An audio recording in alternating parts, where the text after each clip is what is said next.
My name is Vera Kane, and despite everything I've achieved, I was never good enough for my family. But that night, everything changed.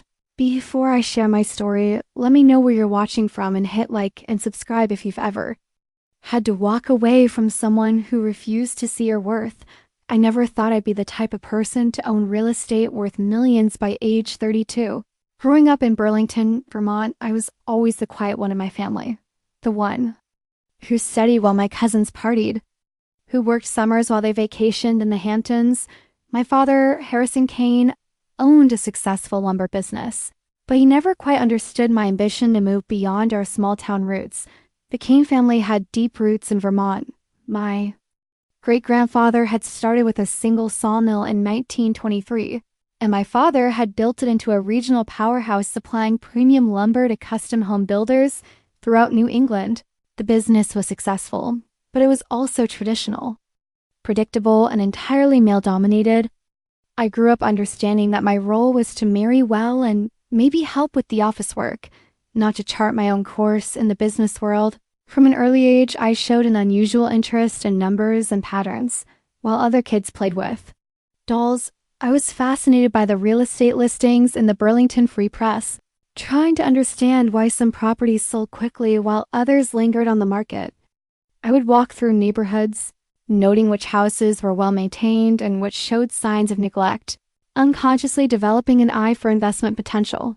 My mother, Rebecca Kane, had been a high school mathematics teacher before she married my father. She recognized my analytical mind and encouraged my academic pursuits, even when it meant challenging family expectations. She was the one who insisted I take advanced placement courses, who drove me to college interviews, and who quietly supported my decision to major in finance rather than something more traditionally feminine. The summer before my senior year at Dartmouth, I interned at a small investment firm in Hanover. My supervisor, a woman named Dr. Margaret Chun, became my first real mentor. She taught me that success in finance wasn't about aggressive risk-taking or flashy deals. It was about patient analysis, careful planning, and the discipline to stick with long-term strategies, even when they seemed boring to others. The most successful investors I know are quiet observers, she told me during one of our weekly mentoring sessions. They study markets, identify patterns, and make calculated decisions based on data rather than emotion. Flash and drama are for television. Real wealth is built through consistent, intelligent choices over time. Dr. Chun was the one who first suggested I consider real estate as a specialization. She showed me how property investments could provide both steady income and long-term appreciation, especially in markets like Vermont where development was limited by geography and zoning regulations. After graduating from Dartmouth with a finance degree, I landed a position at Meridian Capital in downtown Burlington. It wasn't New York or Boston, but it was sophisticated enough for someone starting out. I specialized in commercial real estate investments, and I had a particular talent for spotting undervalued properties in emerging markets. My first major success came 6 months after starting at Meridian. I identified a small office building near the University of Vermont that was being sold by an elderly owner who wanted to retire. The building was solid but aesthetically dated, and the seller was motivated to close quickly. I convinced my supervisor to let me present the opportunity to one of our institutional clients, and we acquired the property for 30% below market value. The renovation took 4 months and cost $50,000, but the result was a modern office space that attracted high-quality tenants willing to pay premium rents. My commission on that deal was more than I'd made in my entire first year, and more importantly, it established my reputation as someone who could identify hidden value in overlooked properties. My colleagues at Meridian were mostly supportive, but I sensed that some of them found my success surprising. I was a young female, and from a small-town background, not the typical profile of a rising star in commercial real estate, but I was patient, thorough, and willing to do the detailed research that others found tedious. The key to my early success was understanding that Vermont's economy was slowly diversifying beyond traditional industries like lumber and agriculture. Burlington was attracting technology companies, craft breweries, and other businesses that needed sophisticated office space but didn't want to pay Boston prices. I focused on properties that could serve this emerging market, particularly buildings in downtown Burlington that could be converted or renovated to meet modern business needs. My personal investment strategy was simple but disciplined. I lived modestly, saved aggressively, and reinvested every possible dollar into real estate. While my peers were spending their bonuses on luxury cars and expensive vacations, I was building a portfolio of rental properties that generated steady monthly income. The first property I purchased personally was a small duplex near the university. It wasn't glamorous, a 1960s building that needed new flooring and updated appliances, but the numbers made sense. The rental income covered the mortgage payment plus maintenance costs, and I was building equity while learning the practical side of property management over the next 3 years. I acquired 2 more rental properties, each one slightly larger. And more ambitious than the last, I developed relationships with reliable contractors, learned to screen tenants effectively, and gained practical experience in everything from lease negotiations to emergency repairs. My father was being used by my interest in being a landlord, but he respected my systematic approach to building wealth. The real breakthrough came when I identified the Arts District warehouse. Burlington had been working to revitalize the waterfront area, investing in infrastructure and offering tax incentives to businesses willing to relocate to the district. I spent weeks researching the city's development plans, studying traffic patterns, and analyzing comparable properties in other cities that had undergone similar transformations. The warehouse had been vacant for 2 years when I first saw it. Built in 1884, it was a magnificent brick structure with soaring ceilings, massive windows, and the kind of architectural details that modern buildings rarely attempted. But it needed extensive renovations, new electrical, updated plumbing, modern HVAC systems, and compliance with current building codes. Most investors saw the renovation costs and walked away. I saw the potential for a signature property that would define Burlington's emerging arts district. I spent 3 months developing a detailed business plan, working with architects and contractors to estimate costs, and researching potential tenants who might be interested in the space. The purchase price was $800,000, and I estimated renovation cost at another $200,000. It was by far the largest investment I'd ever attempted, requiring me to leverage my existing properties and take on significant debt. My father was nervous about the scale of the project, but my mentor, Dr. Chen, encouraged me to pursue it. "This is the kind of opportunity that can define a career," she told me. "You've done the research. You understand the market, and you have the skills to execute the plan. The risk is significant, but so is the potential reward." The renovation took 8 months and came in slightly under budget. I was involved in every decision, from the selection of period-appropriate light fixtures to the design of the modern office suites. The result was a building that honored its industrial heritage while providing the amenities that contemporary businesses required. My first tenant was an art gallery that specialized in contemporary Vermont artists. The owner, a woman named Sarah Mitchell, was immediately drawn to the space's combination of historic character and modern functionality. She signed a 5-year lease and helped me understand how to market the building to other creative businesses. The second tenant was a yoga studio that wanted the open, airy feeling that only a converted warehouse could provide. The third was a farm-to-table restaurant that saw the Arts District as Burlington's next culinary destination. Each new lease validated my belief that the building could become a cornerstone of the neighborhood's transformation. The fourth tenant was Creative Edge Solutions, the marketing agency where my Aunt Patricia worked. When their lease agent contacted me about the third-floor space, I recognized the company name immediately. Patricia had mentioned her workplace numerous times at family gatherings, always emphasizing how prestigious and exclusive her office environment was. I made the decision to have all tenant interactions handled through my property management company, Granite Peak Properties. Patricia would never know that her impressive workplace was owned by the quiet niece she'd been condescending to for years. At the time, I told myself it was simply good business practice to maintain professional distance from tenants, but looking back, I think I was curious to see how she would react to working in a space I'd created, even if she didn't know I'd created it. My Aunt Patricia had always been my father's favorite sister. She was 3 years younger than him, and their relationship had been shaped by the fact that she'd been the beautiful, charming one while he'd been the serious, responsible one even. As adults, she had a way of making him feel protective and indulgent toward her choices. Patricia had moved to Burlington in her late 20s after a divorce that she rarely discussed. She'd taken a job at Creative Edge Solutions and had slowly worked her way up to marketing director over the course of a decade. She was good at her job, creative, organized, and skilled at managing client relationships, but she was also deeply insecure about her lack of formal business education. This insecurity manifested itself in a need to constantly emphasize her professional status and sophistication. She drove a white BMW that she replaced every 3 years, wore designer clothes that she ordered from boutiques in Boston, and never missed an opportunity to mention her important meetings or exclusive business connections. But more than that, Patricia seemed to need to diminish others in order to feel secure about her own position. She had a talent for subtle put-downs disguised as concern, for questions that highlighted others' limitations, and for comparisons that always positioned her as the more worldly and successful one. With me, this dynamic had been consistent since I was a teenager.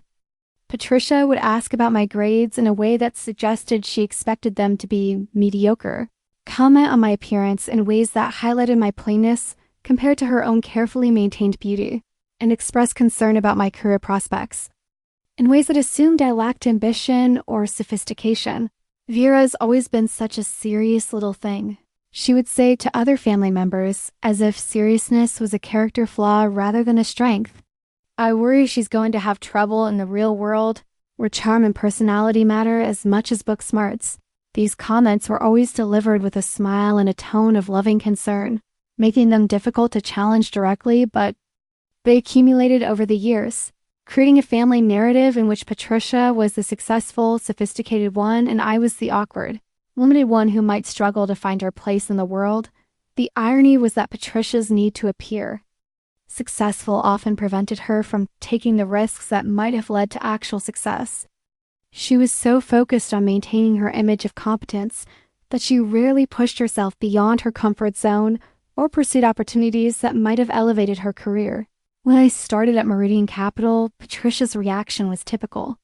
She congratulated me on finding a nice starter job and expressed hope that I would learn some people skills working in a professional environment. She seemed to assume that my role would be clerical or administrative, despite my finance degree and the fact that I'd been hired as an investment analyst. As my career progressed and my investment portfolio grew, Patricia's comments became more pointed. She would make jokes about my little real estate hobby or express concern that I was getting in over my head with investments I couldn't really afford.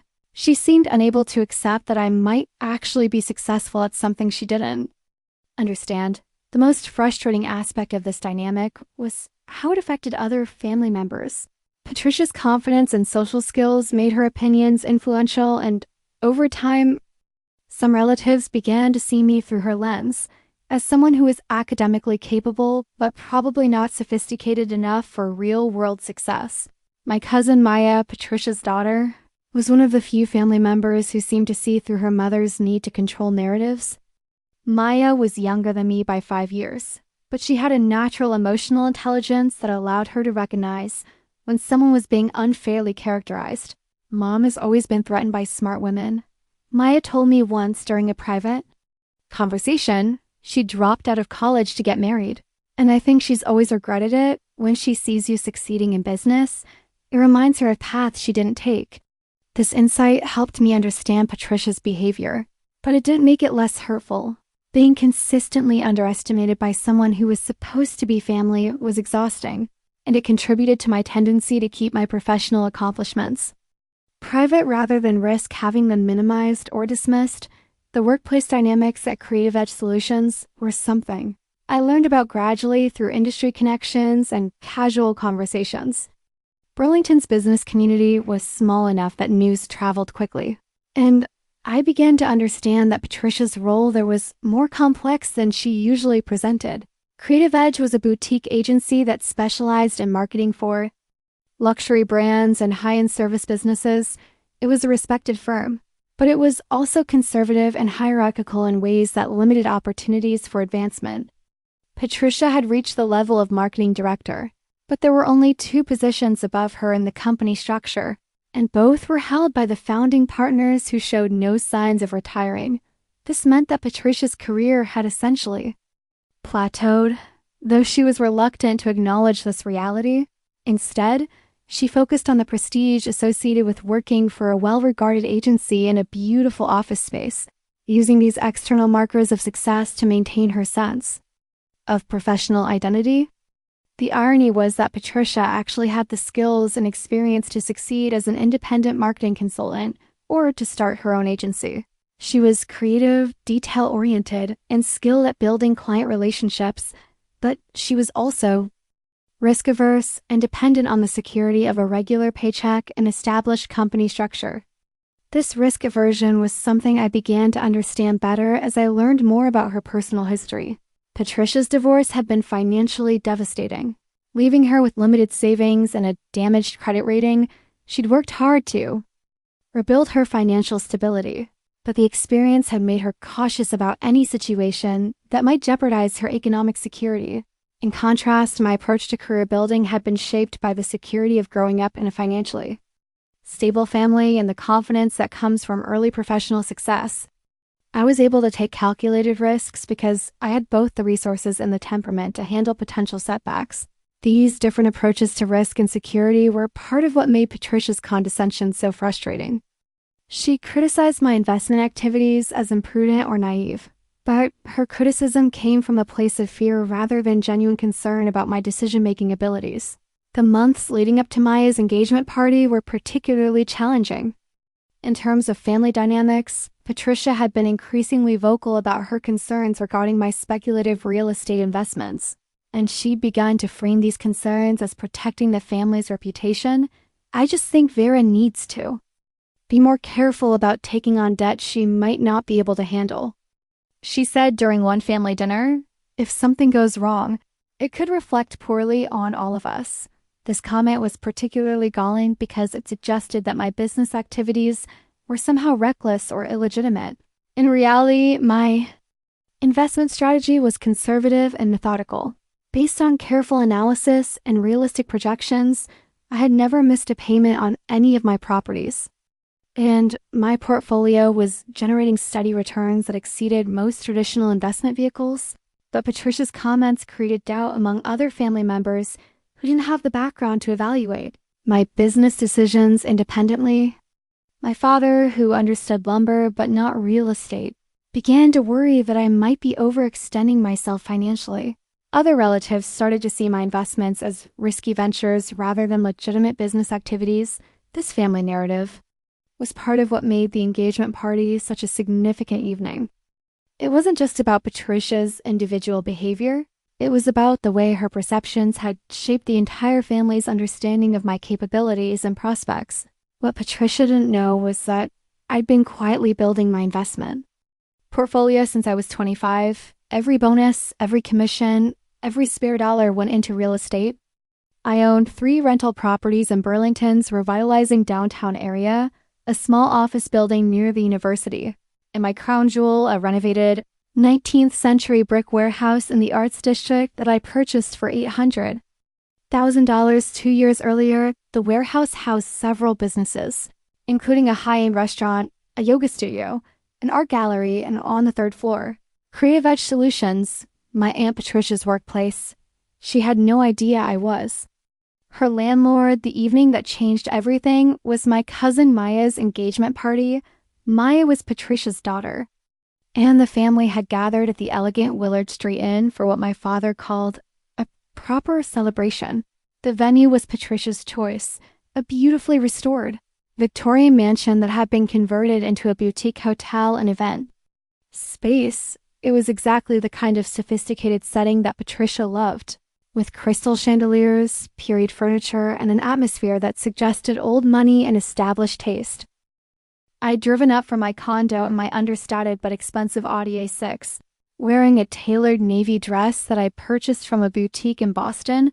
I'd learned over the years that my appearance at family gatherings was always subject to Patricia's subtle evaluation.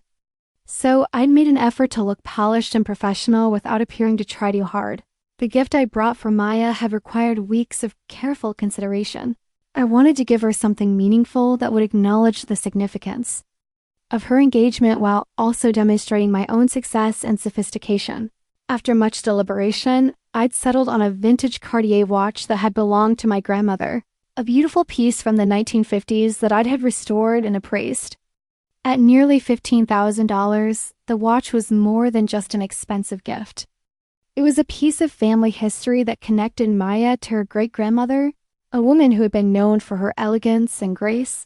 I'd wrapped it in silk tissue and placed it in a vintage jewelry box that complemented the watch's historical significance. The party was already in full swing when I arrived.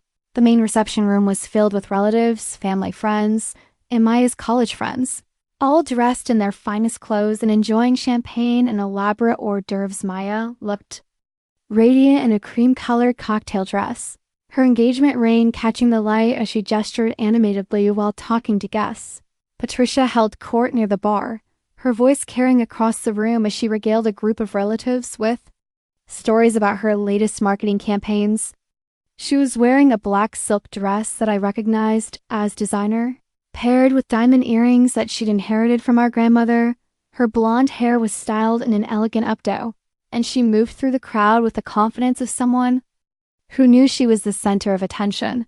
She spotted me immediately and waved me over with exaggerated enthusiasm, her smile bright but not entirely warm. "Vera, darling, come tell everyone about your little job at that financial place." The condescension in her voice was subtle but unmistakable. I'd learned to recognize it over the years, the way she emphasized little and that financial place, as if Meridian Capital was some mom-and-pop operation rather than a respected investment firm managing over $200 million in assets. The group she was talking to included several family members I hadn't seen in months, along with some of Maya's friends who were meeting me for the first time.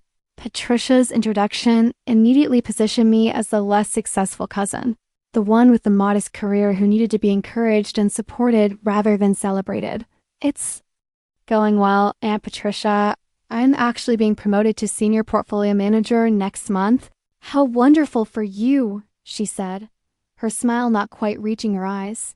"Though I suppose it's different when you're dealing with other people's money rather than, creating something meaningful like we do in marketing." This was classic Patricia. The subtle suggestion that my work was somehow less creative or valuable than hers, delivered with a tone of supportive concern that made it difficult to challenge directly.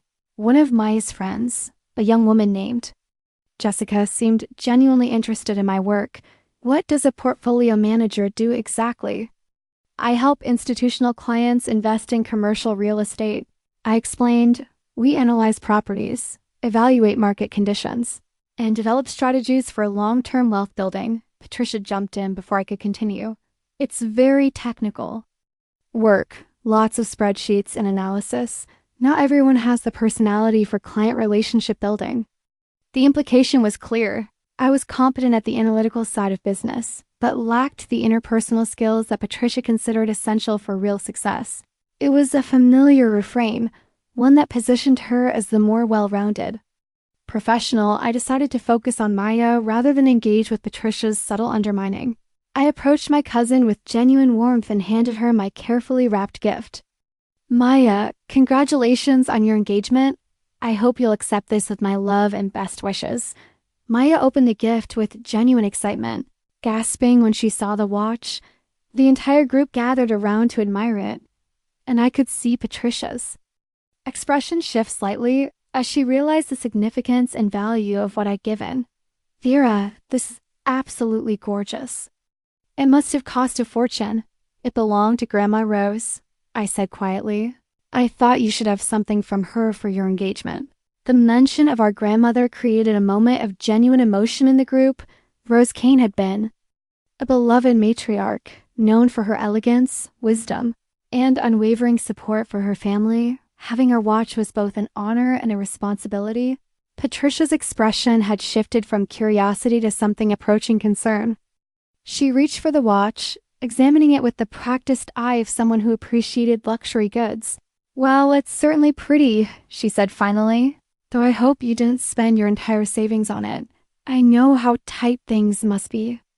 On your salary, the comment was delivered with Patricia's characteristic blend of concern and condescension, designed to diminish my gift while appearing to care about my financial well-being.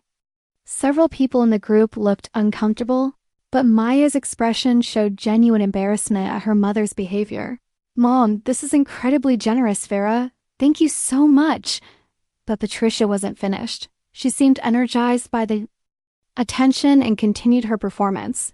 I was just telling everyone how grateful I am for my position at Creative Edge.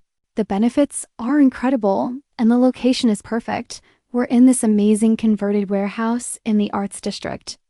Very trendy, very now, I'm sure you know the area, Vera.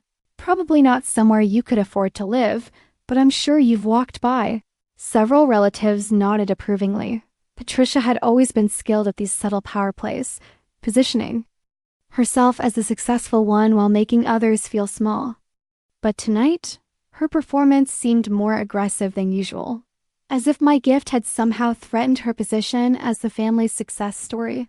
The building we're in is actually quite historic, she continued, clearly enjoying herself. 19th century. Brick, gorgeous exposed beams, original hardwood floors. Our landlord is some mysterious investor, never seen him, but clearly someone with excellent taste and significant capital. I felt that familiar tightness in my chest. The same feeling I'd experienced countless times growing up when Patricia would subtly undermine my accomplishments, or make me feel like I didn't quite belong in my own family. But tonight, there was something different about my reaction instead. A feeling diminished, I felt a strange sense of anticipation. That sounds like a beautiful building, I said carefully. Oh, it is very exclusive. The rent alone must be astronomical, but that's what you pay for prime real estate in Burlington's most desirable district. She was enjoying herself now, using the building where she worked as another way to establish her superiority. She had no idea that she was describing a property I'd purchased, renovated, and now owned outright. I've actually been thinking about real estate myself, I said, maybe starting small, working my way up. Patricia's laugh was sharp and dismissive. Oh, Vera, real estate in Burlington is so competitive. You need serious capital and connections. It's not like buying a little condo somewhere. We're talking about commercial properties worth millions. I'm sure you're right, I said quietly. You have to understand the market dynamics, the zoning regulations, the financing structures. It's incredibly complex, even with my marketing background. I wouldn't attempt something like that without serious backing. She was lecturing me now, explaining the complexities of a business I'd been successfully operating for years. Other guests were listening politely, but I could see that some of them were beginning to feel uncomfortable with the one-sided nature of the conversation. Patricia spent the next hour dropping casual references to her prestigious office location, her exclusive workplace, and her sophisticated professional environment. She mentioned the Arts District building at least 6 more times, each reference designed to emphasize her status and connections while implicitly highlighting my supposed limitations. The building has such amazing natural light, she told one group. Floor-to-ceiling windows, exposed brick walls. It's the kind of space that inspires creativity. We have clients who specifically ask to meet at our office because the location is so impressive. She told another group, it sends a message about our company's success and vision. The neighborhood is really emerging as Burlington's cultural center, she explained to Maya's friends. Property values are skyrocketing. I feel so fortunate to work in such a dynamic environment. Each comment felt like a small cut, designed to remind me of my supposed limitations and Patricia's superior position. But as the evening continued, I began to feel something I hadn't experienced before in these situations, a sense of calm anticipation rather than frustration or hurt. Around 10 o'clock, Maya approached me with genuine warmth. Vera, thank you again for the watch. It's the most thoughtful gift I've ever received. You're very welcome. Grandma Rose would want you to have it. I hope Mom didn't hurt your feelings earlier. Sometimes she gets a little carried away when she's excited about something. Maya's attempt to excuse her mother's behavior was touching, but it also highlighted how normalized Patricia's condescension had become within our family. Everyone had learned to tolerate her need to diminish others as simply part of her personality. "It's fine, Maya, I understand," I said, and for the first time, I truly did understand. Patricia's behavior wasn't about me. It was about her own insecurities and need to feel superior. Tonight, instead of feeling hurt by her comments, I felt something approaching pity. "She means well," Maya continued. "She's just very proud of her job and the building where she works. She talks about it all the time. I can see why she would be proud. It sounds like a remarkable workplace." As I drove home that night, I made a decision that would change everything. I'd spent years accepting Patricia's condescension, telling myself it didn't matter, that I knew my own worth.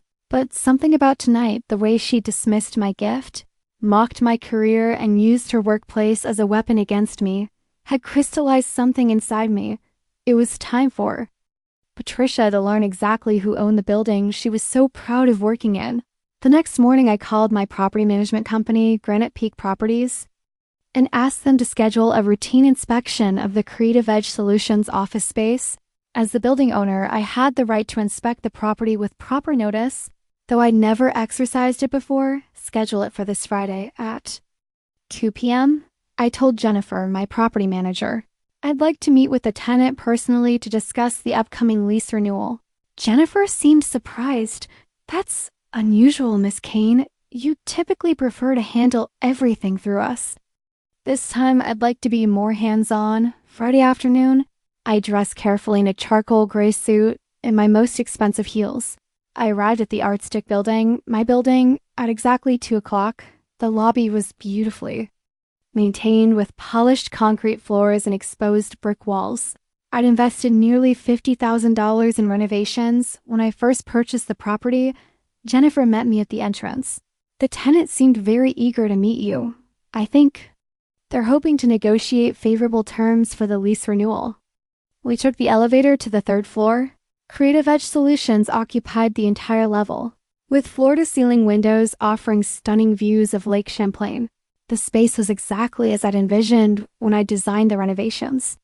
Sophisticated, airy, and undeniably prestigious, Patricia was waiting in the conference room. Accompanied by 2 colleagues and someone I assumed was the company's owner, she clearly prepared for this meeting, wearing her best suit and carrying a leather portfolio. "Miss Kane," Jennifer said, "I'd like you to meet Patricia Whitmore, the marketing director." Patricia's face went through a series of expressions: confusion, recognition, and then something approaching horror as the implications became clear. "Vera?" Her voice was barely a whisper. "Hello, Aunt Patricia. I understand you'd like to discuss the lease renewal." The silence in the room was deafening. Patricia's colleagues looked between us, clearly sensing the tension but not understanding it. "Source, I don't understand," Patricia said finally. "You're our landlord."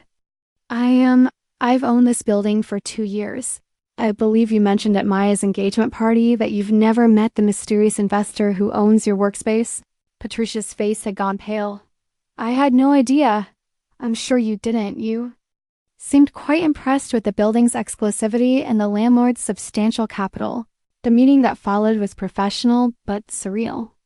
Patricia sat frozen while her colleagues discussed lease terms, insurance requirements, and building maintenance.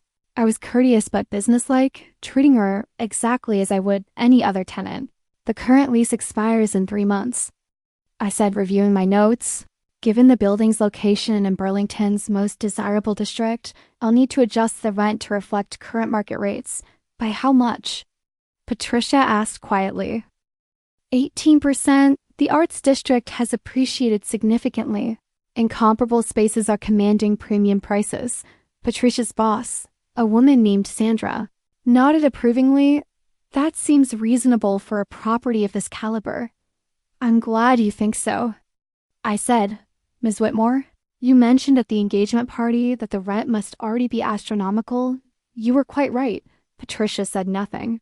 The meeting concluded with handshakes and promises to finalize the paperwork within the week.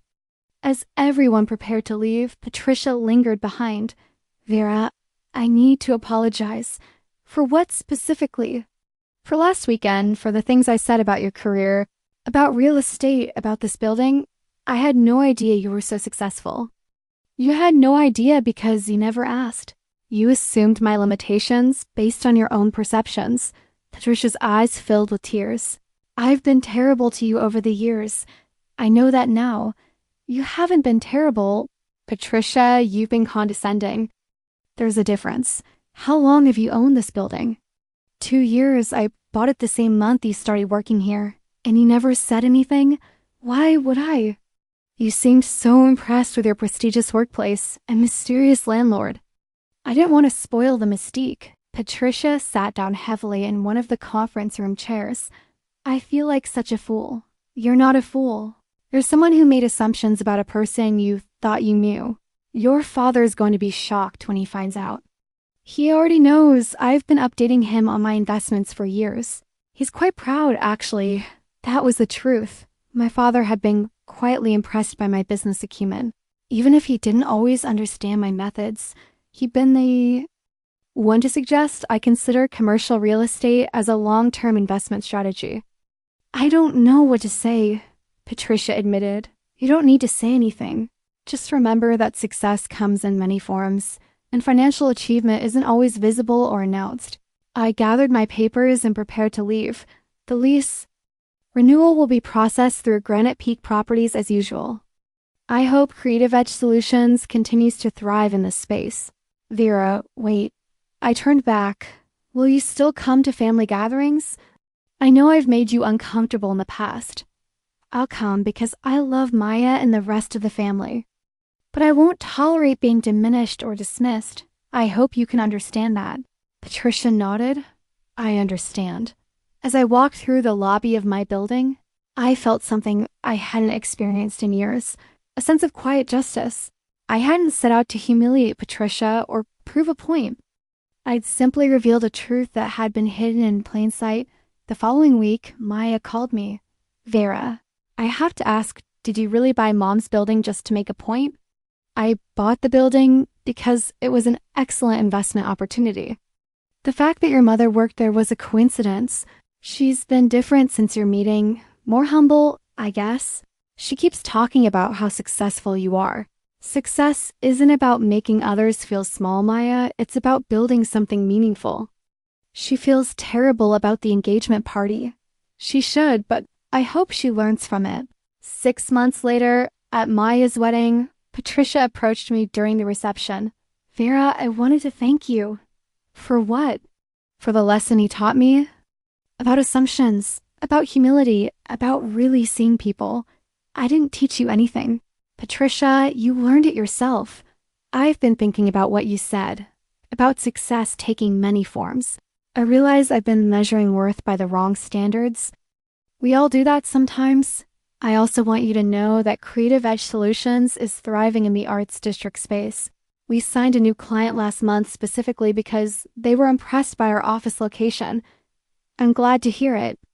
A rising tide lifts all boats. Patricia smiled, and for the first time in years, it seemed genuine. I never thanked you properly for the watch you gave Maya. It was incredibly generous. Family heirlooms should stay in the family, even when that family doesn't always appreciate what they have, especially then. As the wedding reception continued around us, I realized that revenge wasn't about humiliation or cruelty. It was about truth, revealing reality in a way that couldn't be ignored or dismissed. Patricia had spent years using her perceptions of my limitations to make herself feel superior. The revelation that I owned her workplace hadn't just corrected her assumptions. It had forced her to confront her own behavior. The real victory wasn't in proving her wrong. It was in watching her grow into someone better 3 years later. I expanded my real estate portfolio to include properties in Montreal and Boston. Patricia and I developed a respectful relationship built on mutual understanding rather than family obligation. She never again made assumptions about my capabilities or limitations. My father, who had always been proud but never particularly vocal about my achievements, began introducing me to his business associates as my daughter, the real estate investor, the lumber business that had once seemed like the family's primary. Legacy now felt like just one thread in a larger tapestry. I learned that the most powerful revenge isn't about destruction, it's about revelation. Sometimes the truth is enough to change everything. Maya still wears our grandmother's watch, and every time I see it, I remember that night when I chose to let truth speak louder than anger. The building in the Arts District continues to thrive, housing businesses that contribute to Burlington's growing reputation as a sophisticated small city. Patricia still works at Creative Edge Solutions, but now she knows exactly who signs her landlord's checks, and somehow that knowledge has made both of us better people. The warehouse stands in the Arts District like a monument to quiet perseverance, brick-and-mortar proof that success doesn't always announce itself with fanfare. Sometimes it just builds one investment at a time, until the day someone discovers that the quiet person in the corner owns the whole building. But my story doesn't end there. 6 months after Maya's wedding, I received a call that would test everything I'd learned about family, forgiveness, and the true meaning of success. It was a Tuesday morning in March when my phone rang. The caller ID showed my father's number, but it wasn't his voice I heard. "Vera, this is Dr. Morrison from Fletcher Allen Hospital. Your father asked me to call you." My heart stopped. Harrison Kane was 73 and had always seemed invincible, but the doctor's tone suggested otherwise. "He's had a heart attack. He's stable now, but he's asking for you." I drove to the hospital in record time, my mind racing through memories of our relationship. We'd grown closer over the years, especially after he'd begun to understand my business success, but there were still gaps between us. Conversations we'd never had, feelings we'd never expressed. I found him in the cardiac unit, looking smaller than I'd ever seen him. His usually robust frame seemed fragile against the white hospital sheets. "Vera," he said, his voice weak but warm. "I'm glad you came." "Of course I came. How are you feeling?" "Like I've been reminded of my mortality." He attempted a smile. "The doctors say I need to make some changes, stress reduction, they call it, over the next several days as my father recovered." Something unexpected happened. Patricia began showing up at the hospital regularly, bringing meals for the family, organizing visitor schedules, and generally taking charge of the logistics that come with a health crisis. She's been incredible. My father told me one afternoon, really stepped up. When we needed her most, I watched Patricia move through the hospital corridors with quiet efficiency, and I realized she was demonstrating the same kind of understated competence I'd always valued in myself. The revelation about my real estate holdings hadn't just humbled her, it had inspired her to become more substantial. "Patricia," I said, one evening as we sat in the hospital waiting room, "thank you for everything you've been doing for Dad." She looked surprised.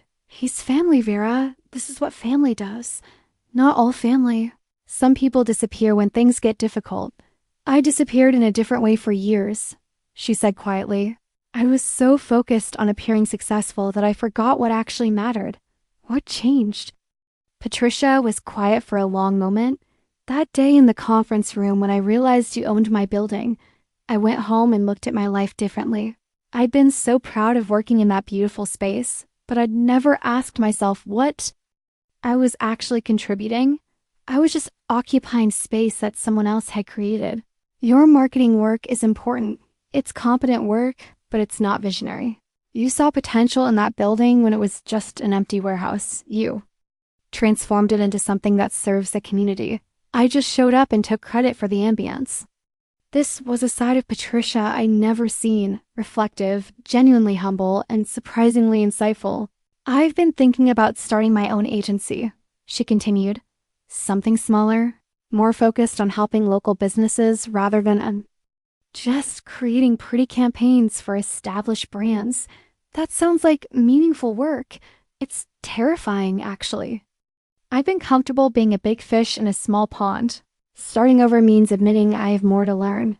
My father's recovery took several weeks, and during that time, Patricia and I developed a working relationship that gradually became something closer to friendship. She helped me understand aspects of our family dynamics that I'd never fully grasped. Your father always talked about you with such pride, she told me one day. But he worried that you were too independent, that you might not need family at all. I've always needed family. I just needed to be respected within it. He never knew how to show that respect without feeling like he was losing his role as the provider. Men of his generation struggle with daughters who don't need rescuing. This perspective helped me understand my father's sometimes awkward attempts to connect with me. He'd grown up in an era where a man's worth was measured by his ability to provide for and protect his family. My financial independence had confused him, not because he wasn't proud, but because he didn't know how to contribute to my success. During one of our evening conversations in the hospital, I decided to share something with him that I'd never discussed with anyone. Dad, I want to tell you about a decision I've been considering. He looked at me expectantly. I've been thinking about expanding beyond real estate. There is an opportunity to acquire a small manufacturing company in Rutland, precision components for medical devices. It would be a significant investment, but it could create jobs and contribute to Vermont's economy in a meaningful way. My father's eyes brightened. Manufacturing is something I understand. What kind of components? For the next hour, we talked about supply chains, workforce development, and the challenges of competing with overseas manufacturers. It was the most substantive business conversation we'd ever had, and I realized that his decades of experience in the lumber industry had given him insights that could genuinely help me evaluate this opportunity. You know, he said finally, I have some connections in the banking community who might be interested in providing additional financing if you need it. I might take you up on that. I'd like that, Vera. I'd like to be useful to you in some way. You've always been useful to me, Dad. You taught me about integrity, about keeping your word, about treating people fairly. Those aren't business skills. Those are life skills. His eyes filled with tears. I wasn't sure you'd learn those things from me. I learned them by watching you run your business with honor for 40 years. The manufacturing opportunity ultimately didn't work out. The company's debts were too substantial and the market too uncertain. But the process of evaluating it together gave my father and me a framework for ongoing collaboration that enriched both our lives. Patricia launched her boutique marketing agency 6 months later, specializing in helping Vermont's growing craft beverage industry develop authentic brand identities. Her first client was a small brewery that had been struggling to differentiate itself in an increasingly crowded market. I used to think marketing was about making things appear more impressive than they actually were, she told me over coffee. Now I realize it's about helping people tell their authentic stories in compelling ways. Her agency, called Watershed Marketing, operated out of a small office in Montpelier. She deliberately chosen a modest space, telling me that she wanted to focus on the work rather than the appearance of success. I spent so many years trying to impress people with my prestigious office location, she said. Now I'd rather impress them with results. The irony wasn't lost on me that Patricia had moved out of my building to pursue more meaningful work, but I supported her decision completely. She was finally building something that reflected her actual values rather than her perceived status. Maya's first baby was born that December, and the family gathered for what became an unexpectedly emotional celebration. As I held my new great-niece, I realized that the past year had fundamentally changed our family dynamics.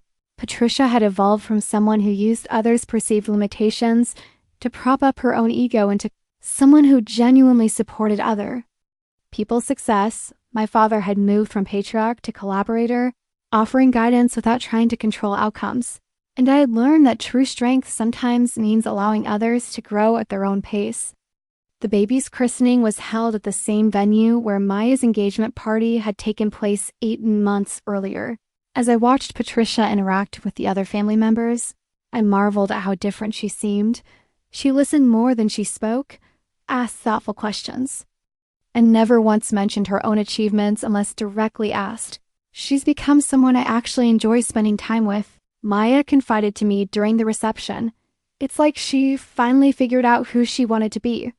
People can change if they want to badly enough. Did you forgive her for all those years of condescension? I accepted that she was doing the best she could with the emotional tools she had at the time. Growth requires forgiveness, both giving it and receiving.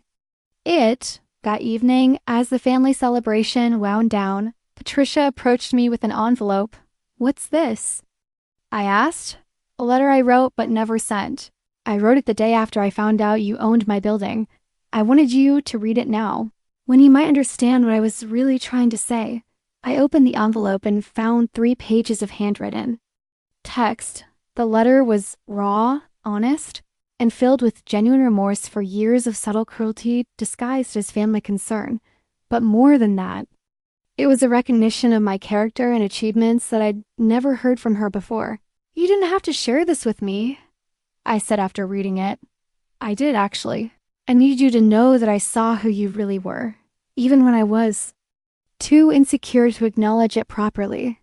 Thank you for this. It means more than you know." As I drove home that night, I thought about how revenge had transformed into something entirely different. I'd wanted Patricia to understand that her assumptions about my limitations were wrong. What I hadn't expected was that this revelation would catalyze genuine personal growth for both of us. The warehouse in the Arts District continues to thrive, now housing a tech startup alongside the original tenants. Burlington's economy has grown significantly, and my real estate investments have appreciated beyond my most optimistic projections. But the real success isn't measured in dollars or property values. The real success is in the family dinners where Patricia asks thoughtful questions about my business ventures, where my father offers genuine advice based on his decades of experience, and where I feel truly seen and valued for who I am, rather than who others thought I should be. Success isn't about proving others wrong. It's about creating space for everyone to become their best selves. Sometimes it requires revelation, sometimes it requires patience, and sometimes it requires the wisdom to know the difference. The quiet person in the corner didn't just own the building. She helped transform the people inside it, and that's the kind of investment that pays dividends forever. Have you ever had to choose between peace and family? Sometimes the most powerful revenge is walking away. If my story resonated with you, hit like, subscribe to Silent Revenge, and share your truth in the comments, because sometimes justice whispers and still echoes forever.